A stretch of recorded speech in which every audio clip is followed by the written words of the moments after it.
अऊज़ु बिल्लाहि मिनश्शैतानिर्रजीम बिस्मिल्लाहिर्रहमानिर्रहीम या साहिबल जमाल व या सय्यिदल बशर मिन वजहिकल मुनी लक़द नुव्विरल क़मर ला युमकिनु सनाउ कमा कान हक़्क़ुहु बअदस खुदा बुज़ुर्ग तोई किस्सा मुख्तसर जज़ल्लाहु अन्ना सय्यदना व मौलाना मुहम्मदन सल्लल्लाहु अलैहि व आलिहि वसल्लम मा हुवा अहलु या रब्बी लकल हम्दु कमा यंबग़ी लिजलालि वजहिका व अज़ीमि सुल्तानिक रब्बि इश्रह ली सदरी व यस्सिर ली अमरी वहलुल उक़दतम मिन लिसानी यफ़क़हू क़ौली रब्बि ज़िदनी इल्मा रब्बि ज़िदनी इल्मा रब्बि ज़िदनी इल्मा। अस्सलामु अलैकुम वरहमतुल्लाहि वबरकातुहू।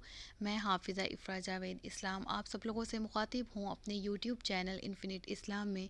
आप सब लोगों को खुशामदीद कहती हूँ। उम्मीद करती हूँ आप सब लोग खैरियत से होंगे, ज़िंदगी पुरसुकून पुरइत्मीनान और ईमान बिल खैर गुज़र रही होगी। आज के सबक में हम सूरतुल कहफ़ का बाकायदा आगाज़ करेंगे और इसकी आयात की बाकायदा तिलावत शुरू करने से पहले, इसके तर्जुमा और तफसीर पर जाने से पहले हम इसके तारुफ़ के बारे में सीखेंगे, इसके तारुफ़ को समझेंगे, सूरतुल कहफ़ के फ़ज़ाइल के बारे में बात करेंगे। सूरतुल कहफ़ में जिन मज़ामीन का हमने मुतालिया करना है, जो सीखना है, उनके बारे में बात करेंगे। तो सबसे पहले आज के लेक्चर में हम सूरतुल कहफ़ के तारुफ़ के बारे में बात करेंगे। मुकामे नुज़ूल इस सूरत का मक्का मुकरमा है, यानी ये सूरह मक्किया है। हमेशा याद रहे कि जिस सूरत के साथ मक्किया या सिर्फ़ मक्की लिखा हो, इससे मुराद ये मक्का मुकरमा में नाजिल हुई, और जिस सूरत के साथ मदनिया या मदनी लिखा हो, इससे मुराद होता है ये सूरत मदीना मुनव्वरा में नाजिल हुई। तो सूरतुल कहफ़ मक्का मुकरमा में नाजिल हुई। इसमें कुल 12 रुकू हैं, 111 आयात हैं और 1577 कलिमात और 6360 हुरूफ हैं।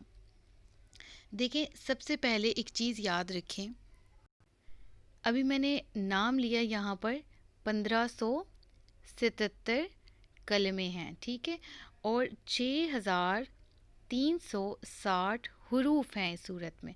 तो कलिमात और हुरूफ में क्या फ़र्क है?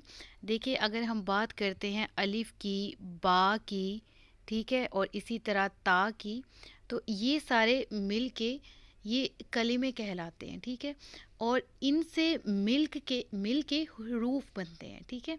यानी इनको अगर जमा कर लिया जाए और इनको मिला लिया जाए, जिस तरह काफ, हा और फ़ा, ये 3 क्या हैं हमारे पास? कलमे हैं, और इनको मिला के लिख लिया जाए तो ये कहफ़ बन जाएगा। तो ये मिल के क्या बन गया? हर्फ बन गया, ठीक है। तो इसमें 1577 जो हैं वो कलिमात हैं और 6360 हुरूफ हैं, ठीक है। ये बात आपको समझ में आ गई। अब कहफ़ किसको कहा जाता है? नाम रखने की वजह क्या है? नाम रखने की वजह ये है, सूरतुल कहफ़ का नाम कहफ़ कहते हैं अरबी में गार को, पहाड़ी को, गार को कहा जाता है। और इस सूरत की आयत नंबर 9 ता आयत नंबर 26 में असहाबे कहफ़ यानी पहाड़ी गार वाले चंद औलिया कराम का वाक़या बयान किया गया है, और इसी वाक़े की मुनासबत से इस सूरह को सूरह कहफ़ कहा जाता है। तो आज के सबक में हमने क्या सीखा? सूरह कहफ़ मक्का मुकरमा में नाजिल की गई। इसके अंदर इस सूरह, ये कितने रुकू पर मुश्तमिल है? 12 रुकू पर, 111 आयात हैं और 1577 कलमे और 6360 हरूफ हैं। कलमे और हरूफ की डेफिनेशन भी हमें पता लग गई, और हमें मक्की और मदनी सूरतों को भी पहचानने का यहाँ मौका मिला और समझा हमने। और इसके अलावा हमें मालूम हुआ कि कहफ़ गार को कहा जाता है। तो इंशाअल्लाह अज़्ज़ा वजल नेक्स्ट लेक्चर में हम सूरतुल कहफ़ के फ़ज़ाइल अहादीस की रोशनी में पढ़ेंगे। तब तक के लिए मुझे दीजिए इजाज़त। अपना ख्याल रखिएगा, अपने से ज़्यादा दूसरों का। ताजदार ख़त्म नबूवत ज़िंदाबाद, पाकिस्तान हमेशा ज़िंदाबाद। अस्सलामु अलैकुम वरहमतुल्लाहि वबरकातुहू।